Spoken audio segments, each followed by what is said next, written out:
I think I rather it's better if I sit down and smoke a cigarette than if I do an Ironman.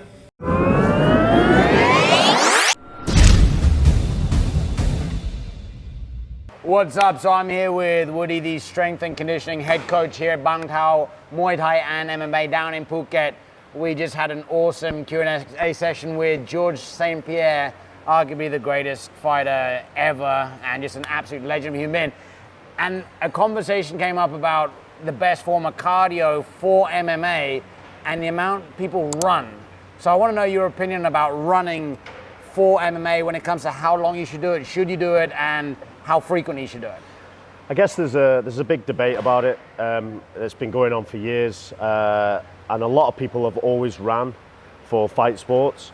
I'm a proponent of it in little doses. I believe, like, if you're a high-level athlete, you should still have running in your program, but maybe 2 times a week maximum. And how long should that run be? I like to do, like, I never say a complete distance, I would say time, right? Yep. So I'd say 40 minutes, 45 minutes is enough. I like to have that as a recovery session.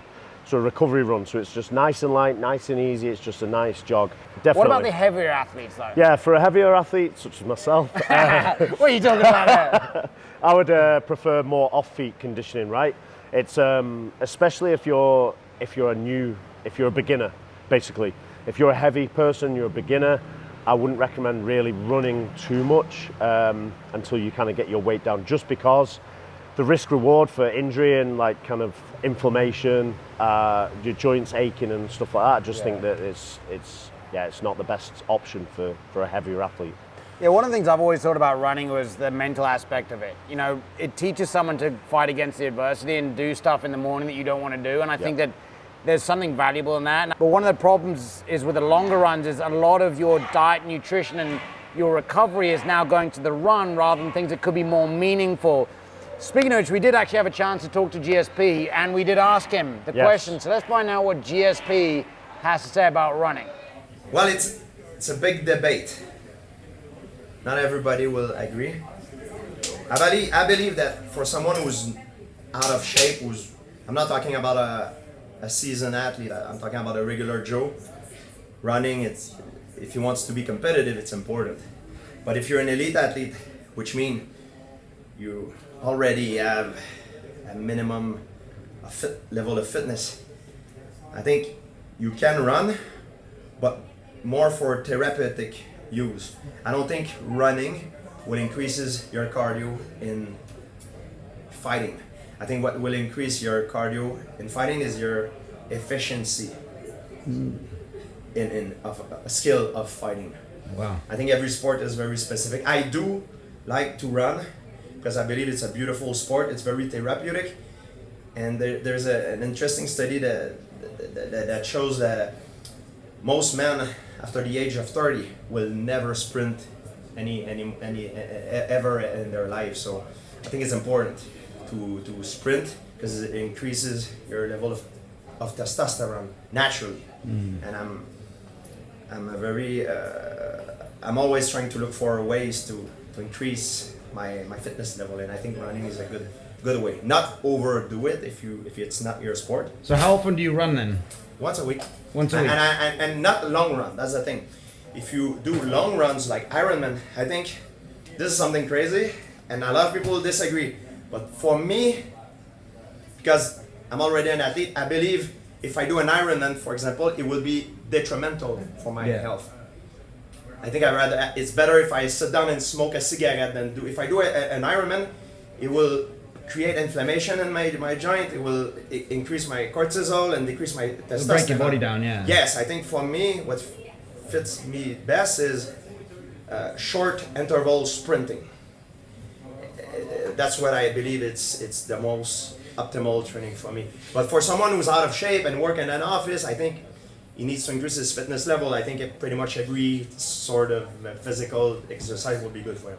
Well, there you go. So I think GSP's kind of in your camp on that one there, right? He's a big fan of what that. He was even saying, like, an Ironman, he thinks it'd be more productive to sit down and have a cigarette. We don't recommend you have a cigarette here at Bangtao Muay Thai and MMA, but the idea there is too much inflammation, which is what you were talking about there, Yep. the inflammation on those longer runs, right? Sure. So what kind of strength and conditioning would you rather your athletes do in fight camp rather than running? So obviously, running's great for base level conditioning, right? And everyone needs to have that because the harder intensity sessions go, the faster you're going to recover if your baseline is at a good level. So I'd recommend you can do your baseline conditioning through drilling. Grab a partner and just drill for an hour. Do combo for combo and keep it at a nice steady pace. And I think that's way more beneficial and obviously more transferable to your fight sport and Yeah, it's very competition. specific to what you're actually going to be Exactly, doing in the rather ring, than right? the running. Now, GSP obviously touched on the mental side of things and just to go for a run and it's good for his mental state. Again, that's up to the individual. I wouldn't necessarily prescribe, like I say, more runs than twice a week. But if you like to do it and you feel it's beneficial for you, Okay, so how about this one here? Final point. go on. So GSP, arguably the greatest fighter of all time. I mean, it's him and John Jones, isn't it? Like anyone who has a discussion outside of that needs to put down whatever they're smoking. Well, I It's might those- chuck in Volkanovski into that. We will. Right now, yeah. Anyway, moving on. So like when you listen to what he's got to say, it's obviously incredibly meaningful, but like, so you go into a gym, it's a new gym, you're joining in, and you yourself are thinking, I only want to run once a week because I've heard GSP saying it, I've heard Woody saying it, but my coach is saying I've got to run 5 times a week. What's the go? Because like to me, I think you should run. Because you need to be doing what your coach is saying, and if you don't like that, then go to another gym. Don't fight against what your coach is doing. What's your go on that? Yeah, I mean, listen, the coach is the coach, right? And they've got your best interests at heart. So if they believe that you need to run, then you're going to have to run. Yeah. You've got to do what your coach says. However, the way we kind of like to do it here, and like a lot of other gyms are kind of the same, is we all want to be on the same page. So it's a discussion between coaches, just like what we're having now. Okay, I don't like to run. Why? Okay, well, I want him to run 3 times a week. Okay, we'll find that middle ground. And we'll you're also do going to that. find it for the specific fighter. Because this, Exactly. this is another point, like I always talk to people when it comes to strength and conditioning and training in general, is like, it's really hard to know whether someone is drawing a line somewhere because they don't think it's the best or they're being a little bitch. Yes. And it is really, really difficult because it's always go, you know what, running's not the best because it's damn hard. Yeah. Do you know what I mean? It's damn hard. So it's like, where are we with this whole, training? Am I pushing it too hard? Am I not pushing it too hard? And is the person being Sure. a little bitch? Yeah. Which will be our next video about how hard you should be training in fight week. Stay tuned, click like, click subscribe, all that goodness. Thanks, brother. Thanks, mate.